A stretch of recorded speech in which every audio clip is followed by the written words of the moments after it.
Sain UU, tak sain UU, yang artinya, hai selamat datang di alur cerita sinema IQ 7 Recap. Halo Rebahaners, dimanapun kalian berada, bagaimana kabarnya? Salah satu film yang sebenarnya sudah pernah diperbincangkan di berbagai channel, termasuk channel kebesaran atau favorit para Rebahaners yang berada di berbagai belahan dunia, yaitu IQ 7 3 tahun lalu yang berjudul Ninja Assassin tahun 2009.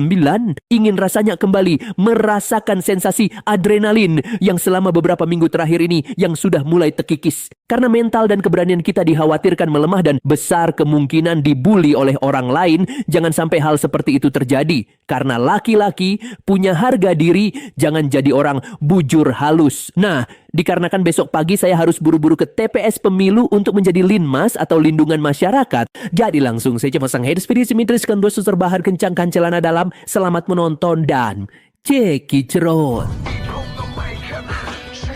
Cerita diawali dengan memperlihatkan sekelompok Yakuza sedang nongkrong di sebuah bar tepatnya di Jepang, yang semakai lalu sang bos sedang ditato oleh seorang kakek yang cara pembuatannya masih menggunakan cara tradisional, sehingga hal ini membuat sang bos muak kesakitan dan membacoti sang kakek berkali-kali. Tak lama kemudian, salah satu anak buahnya membawa amplop berisi pasir hitam yang langsung membuat kakek ketakutan. Karena 1 tahun yang lalu, ia mengalami hal yang persis sama seperti ini. Ada sebuah amplop yang berisi pasir hitam dan para anggota Yakuza tertawa persis seperti yang mereka lakukan sekarang. Yang ditakutkan oleh kakek bukanlah amplopnya, melainkan apa yang akan muncul setelahnya adalah ninja. Yang cerita itu semakin membuat para Yakuza tertawa terbahak-bahak. Dan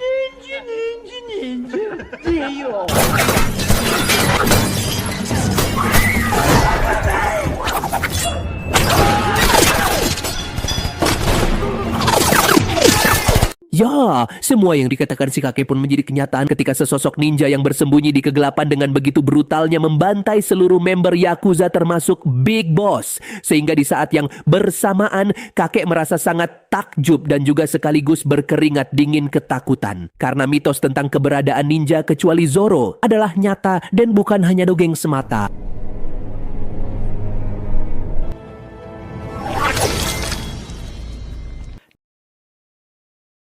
Cerita dimulai bertahun-tahun yang lalu tepat di sebuah perguruan ninja, atau lebih tepatnya markas sebuah organisasi ninja pembunuh bernama Klan Ozunu yang dipimpin oleh seorang master ninja bernama Guru Ozunu. Ini bebenguknya, faktanya selama puluhan tahun kelompok ini telah melakukan berbagai tindakan yang melanggar hukum pidana dan kejahatan terhadap peri kemanusiaan. Salah satunya adalah penculikan anak kecil untuk dijadikan pelajar dan calon pembunuh di kemudian hari. Yang dari sekian banyak anak yang diculik, ada satu anak yang baru datang bernama Raizo yang merupakan tokoh utama kita semua. Saat makan malam tiba, sang guru sempat juga menunjukkan salah satu keistimewaan dari hasil pelatihan di Klan Ozunu ini, yaitu teknik penyembuhan diri atau Healing Everyone Rafaela di salah satu karakter hero Mobile Legend yang memungkinkan penggunanya pulih dari cedera dalam waktu yang sangat singkat. Cara mendidik master sangat-sangatlah kejam dan tidak berperasaan, terutama terhadap Raizo yang mendapat perhatian khusus dibandingkan teman seperguruan lainnya. Entah apa penyebabnya, tapi yang dimaksud dengan perhatian lebih di sini bukanlah sesuatu yang menyenangkan, karena setiap pelatihan dan perintah yang didapat Raizo jauh lebih keras dan jauh lebih menyakitkan dibandingkan dengan teman seperguruannya. Sebagai contoh, Raizo mendapat pelatihan khusus agar bisa berjalan di lantai tanpa mengeluarkan suara celepuk atau harus bisa bergerak dalam diam dan hening karena Raizo masih kecil dan belum bisa mengendalikan tubuhnya. Ia pun berkali-kali melakukan kesalahan hingga gurunya harus menghukumnya dengan cara memukul telapak kakinya sampai meninggalkan luka dan mengeluarkan darah-darah. Dari sekian banyak murid, ada satu gadis kecil bernama Kiriko yang nampak perhatian dengan Raizo yang sedang menahan rasa sakitnya. Dia mengobati luka Raizo supaya rasa sakitnya berkurang, sehingga detik-detik, menit-menit ini menjadi momen penting awal awal kedekatan keduanya. Singkat cerita, beberapa tahun kemudian Raizo dan anak-anak lainnya kini telah beranjak remaja, di mana saat ini diperlihatkan Raizo sedang berduel dengan seorang siswa kerewak bernama Takeshi yang sepertinya berambisi untuk mengalahkan Raizo sekaligus ingin mendapatkan perhatian dari gurunya yang ketika Raizo dinakali oleh si Polontong, dia pun terluka di bagian kepala. Sang guru bukannya memotivasi atau mengusap lukanya, tapi justru menambah rasa sakit dengan cara menunjukkan teknik memelintir ulu hati supaya Raizo bisa mengendalikan rasa sakitnya sendiri.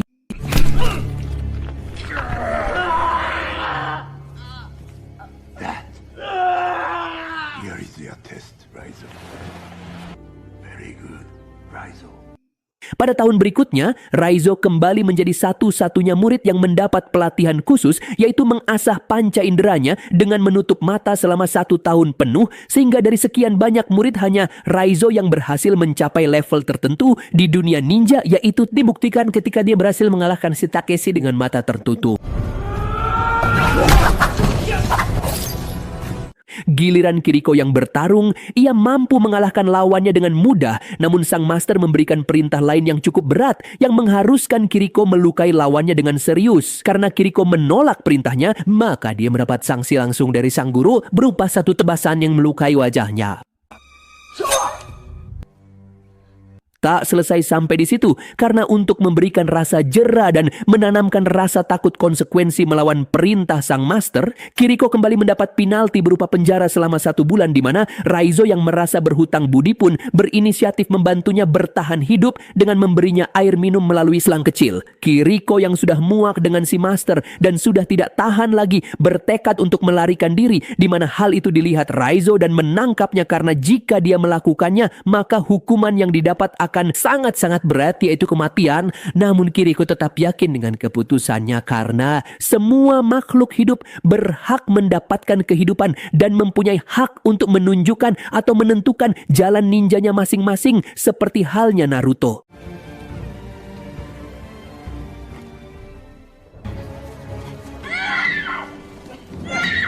Dan ya, apa yang Raizo khawatirkan pun terjadi. Kiriko ditangkap dan akan dihukum mati dengan tusukan langsung di jantungnya, yang mana kesempatan ini pun diberikan kepada murid sombong, belagu, kerewak betok yang tak lain tak bukan si Takeshi, sehingga Raizo yang menyaksikan hal tersebut semakin muak dan marah dan benci dan berniat membalas dendam kepada para ninja yang bukan berasal dari klan Uchiha tersebut. 7 tahun telah berlalu dan Raizo kini telah beranjak dewasa. Wajahnya sangat mirip dengan selebriti tiktokers yaitu Ko Alyong Hansen yang populer pada saat itu, dan memang dialah orang tersebut yang kini Raizo mendapatkan kesempatan pertamanya untuk melakukan debut, yaitu tugas membunuh target yang bercirikan memakai jam tangan emas yang tanpa rasa ragu sedikit pun Raizo langsung turun ke lapangan untuk melakukannya. Sukses menuntaskan pekerjaan pertamanya, Raizo diminta untuk melakukan misi lain untuk membuktikan bahwa dia adalah Ozunu sejati, sekaligus ninja sekelas Akatsuki, yaitu dengan membunuh seorang siswi yang sama seperti Kiriko yang berusaha melarikan diri. Sehingga ketika kenangan pahit itu tersuat lagi, maka amarah dalam diri Raizo pun seketika muncul dan...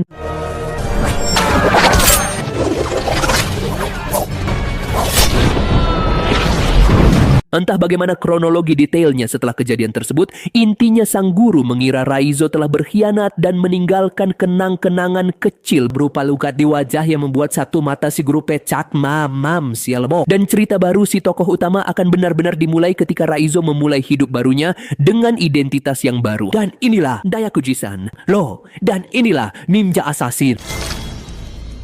Adegan berpindah ke Berlin, kita diperkenalkan dengan agen Europol bernama Mika tidak menggunakan plastik yang melaporkan adanya penemuan aliran dana pemerintah yang kemungkinan besar digunakan untuk membiayai organisasi pembunuh dari Asia, yaitu tidak lain tidak bukan adalah klan Ozunu, di mana Ryan merupakan rekannya yang selalu berbaik sangka atau husnuzon terhadap pemerintah pun tidak percaya dengan informasi tersebut karena sangat tidak mungkin pemerintah menggunakan dana warganya untuk hal-hal yang tidak tidak penting seperti anggaran capal jepit 93,6 miliar atau untuk keperluan pribadi atau masuk ke kocekkan sendiri. Tidak mungkin para pejabat melakukannya. Hal itu sangat mustahil untuk terjadi. Iya kan? And bingo, Russian Prime Minister Zhukov. The day before the assembly. 2 hari kemudian, Ryan justru tertarik dengan penyelidikan Mika dan memperoleh beberapa informasi tentang kasus ini. Selama ini, agen intelijen dari Rusia juga telah menyelidiki kasus ini. Bahwa memang benar, beberapa pejabat pemerintah dari berbagai negara diketahui biasa memanfaatkan jasa klan Ozunu untuk menyelesaikan masalah seperti melenyapkan musuh politik, sebagai contoh menyiramkan cairan kimia keras ke pejabat jujur pada waktu tidur, dan sebagainya. Jika Mika ingin melanjutkan penyelidikan ini, dia bisa saja melakukan perjalanannya ke Rusia untuk bertemu dengan pasangan agen yang meninggal 2 tahun lalu. I'm Mika Kuretti with Europol. Tanpa membuang waktu, Mika langsung tancap gas menemui pasangan mendiang penyidik. Pasangan tersebut menjelaskan bahwa 1 tahun setelah penyelidikannya, ia menjadi penakut atau paranoid. Sangat parno hingga ia memasang banyak lampu sorot dan kamera di sekitarnya seolah-olah ia sedang ditargetkan dalam pembunuhan. Dan benar saja, di balik kegelapan pada malam kematiannya, semua lampu tiba-tiba padam, namun kamera CCTV masih aktif dan berhasil merekam sedikit dari apa yang terjadi pada malam itu. Saat Mika mengecek, beliau mengamati para si Raizo yang telah dihadapkan dengan sesuatu yang tidak terekam kamera. Baik pelaku maupun korbannya, mereka berdua terlibat perselisihan. Mika berasumsi Raizo pasti punya penyelesaian untuk masalah ini.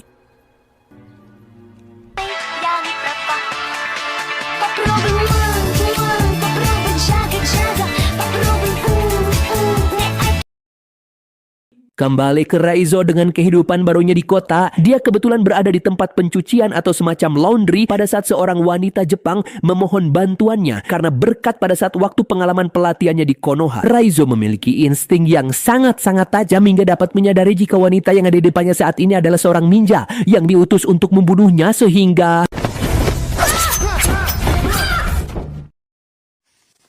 Astagfirullahaladzim.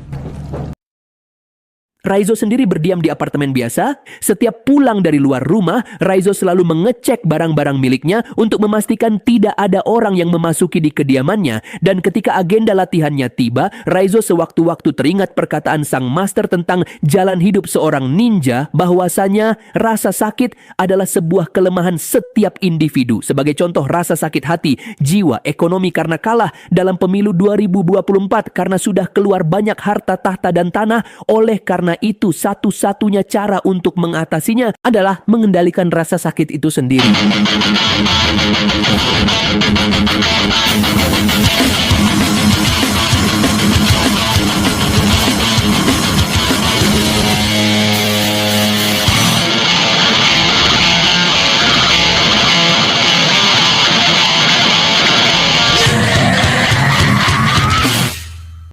Meskipun Raizo sangat membenci sang master, dia tidak pernah melupakan sedikit pun semua ilmu, didikan dan ajarannya. Karena itulah sebabnya dia masih hidup sampai saat ini meski diharuskan terluka parah pada kejadian terakhir. Tetapi karena Raizo sudah mencapai level bisa mengendalikan rasa sakit, ia dapat melakukan beberapa hal luar biasa. Salah satunya adalah pembuktian kebal bacok seperti yang dilakukan oleh Gus Irfan.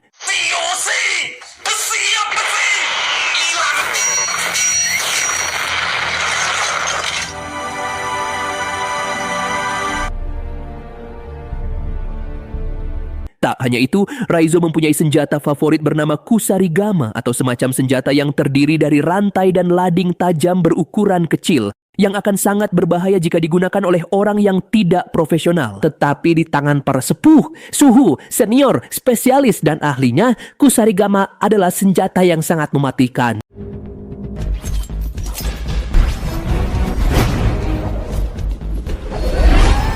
Raizo sebenarnya memiliki banyak celah dan kesempatan untuk pergi sejauh mungkin atau bersembunyi di tempat yang aman dan atau di tempat terpencil dibandingkan berada di kota dan tempat terbuka seperti ini. Namun perasaan sakit hati karena kehilangan Kiriko masih membekas dalam ingatannya. Setelah diculik dari keluarganya, Kiriko lah satu-satunya harapan Raizo untuk memiliki seseorang yang tulus peduli padanya. Tapi sang master malah baru saja membunuhnya. Sehingga sekarang tujuan Raizo adalah membalas dendam pada master dan klannya. dengan bekerja sama dengan Mika yang kebetulan sedang menyelidiki klan Ozunu.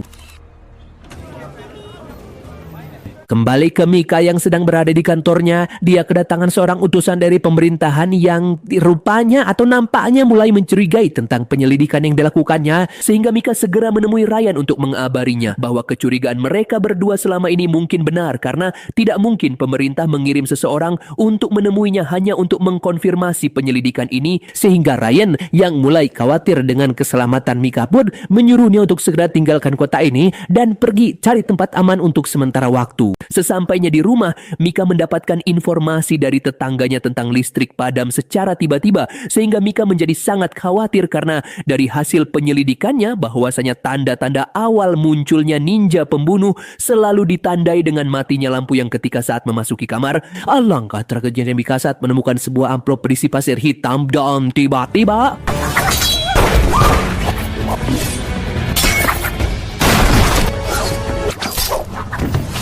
sungguh tak disangka-sangka, Raizo sudah berada di TKP dan bersembunyi berjam-jam hanya untuk melindungi dan bertemu langsung dengan Mika. Tujuan kedatangannya ke situ adalah tentu saja untuk membantu Mika menemukan klan Ozunu sekaligus membalas dendam kepada si guru.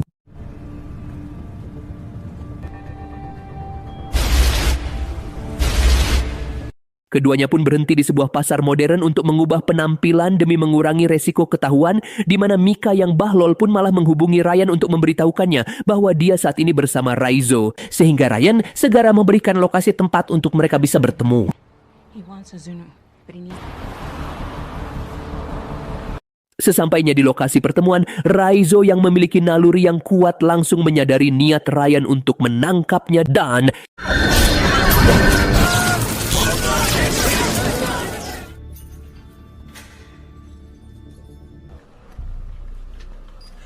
Ryan rupanya punya rencana tersendiri dan cara sendiri untuk menggali informasi tentang klan Ozunu, yakni dengan menangkap dan menginterogasi Raizo dengan cara yang agak memaksa, bertempat di sebuah gedung kosong dengan tangan dan kaki terikat, lengkap dengan lampu sorot agar Raizo tidak bisa lari di kegelapan. Ryan yakin jika cara ini bisa lebih efektif dalam menyelesaikan kasus ini. Prihatin melihat Raizo, Mika pun menemuinya untuk sekadar memberinya air minum. Raizo memberitahu Mika bahwa lokasi mereka saat ini terlalu terbuka dan terlalu mudah untuk dilacak oleh para ninja, sehingga Mika segera menemui Ryan untuk memberitahukannya bahwa sekarang mereka semua dalam bahaya. Tetapi Ryan yang husnuzon dengan pasukan taktisnya pun tidak memperdulikan peringatan itu sampai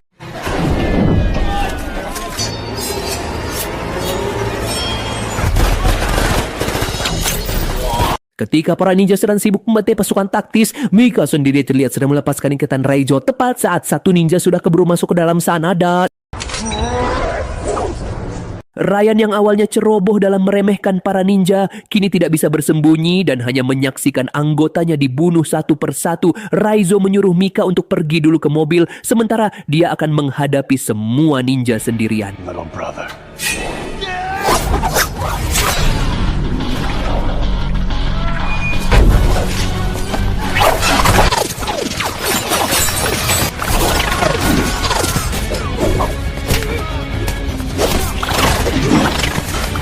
Mika sendiri terlihat sudah berada di mobil menunggu kemunculan Raizo yang ketika dia sedang harap-harap cemas, tiba-tiba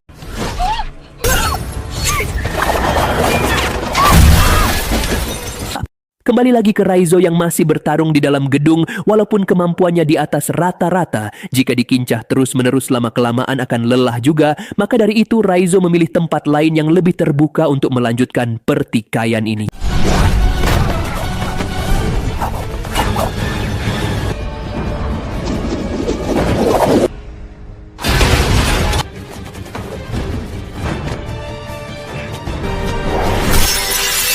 Jika sebelumnya mereka terbiasa bertarung di ruangan yang penuh sudut gelap, kini para ninja pembunuh ini harus terbiasa bertarung di tengah jalan karena Raizo sudah terlalu kelelahan.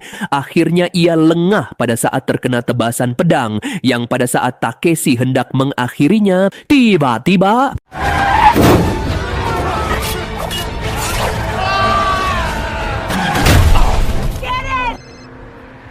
Ryan berhasil bertahan dan hanya menyisakan beberapa anak buahnya, sementara Mika membawa Raizo yang terluka ke kamar hotel, di mana Mika dan Ryan setuju untuk sengaja membiarkan Raizo ditangkap oleh para ninja, namun tentu ada rencana udang di balik telur dadar, yaitu memasukkan alat pelacak ke dalam tubuh Raizo agar mereka bisa mengetahui di mana markas klan Ozunu berada.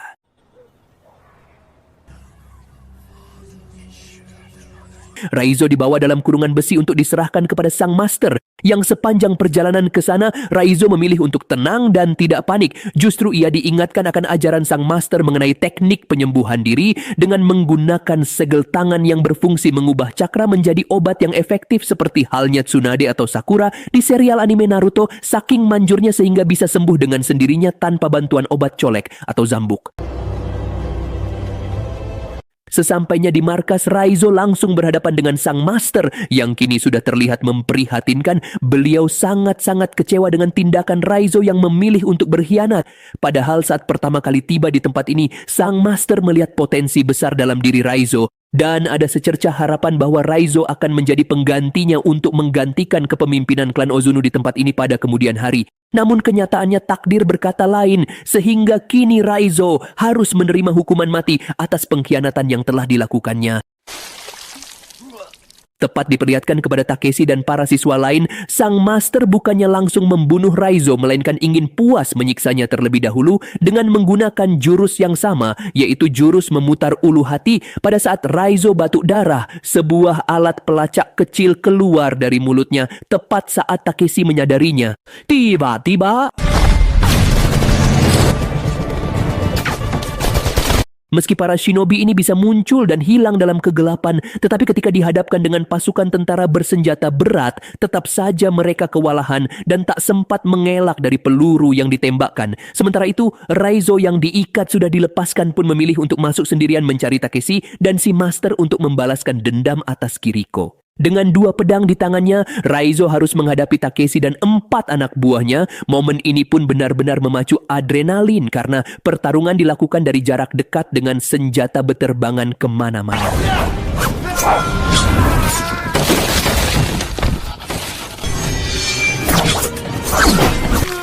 Setelah menghabisi para cecungguk tersebut, Raizo harus menghadapi Takeshi, yang mana si Takeshi menggunakan cara yang licik, yaitu mengingatkannya akan kesakitan Raizo saat melihat Kiriko terbunuh.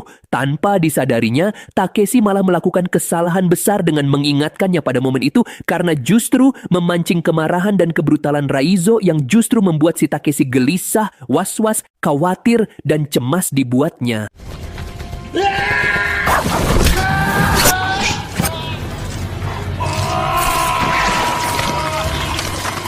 Selesai menghabisi Takeshi, saatnya Raizo menghadapi bos terakhir alias si master, yang di sini sang master menggunakan teknik rahasia yang belum sempat diajarkannya, yaitu jurus ilusi bayangan yang membuatnya mampu hilang saat ditagih hutang dan muncul dengan sangat cepat saat pembagian nasi kotak.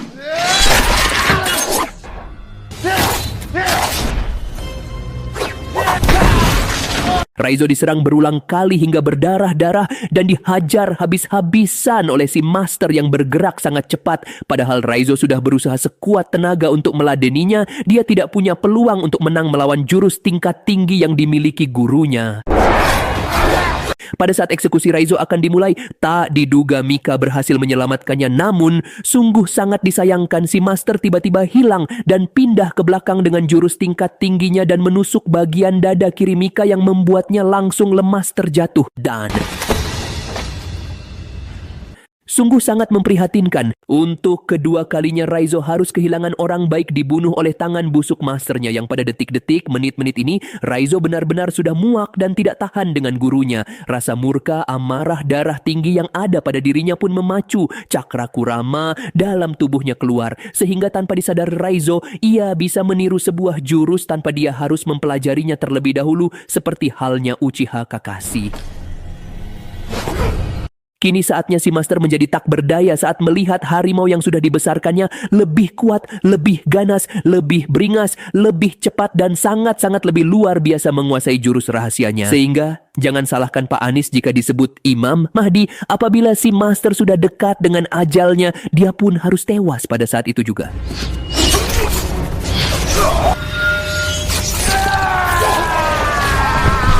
Adegan berpindah ke tempat si Mika sangat di luar ekspektasi penonton. Mika ternyata masih hidup berkat cacat lahir yang dialaminya, yakni posisi jantung yang berada di sebelah kanan. Akhir cerita, setelah semua selesai, kini sudah waktunya Raizo pensiun dari dunia ninja dan saatnya masuk ke dunia persulapan untuk membintangi beberapa siaran TV dengan Samsudin dan pesulap merah demi menghibur para rebahaners yang ada di dunia.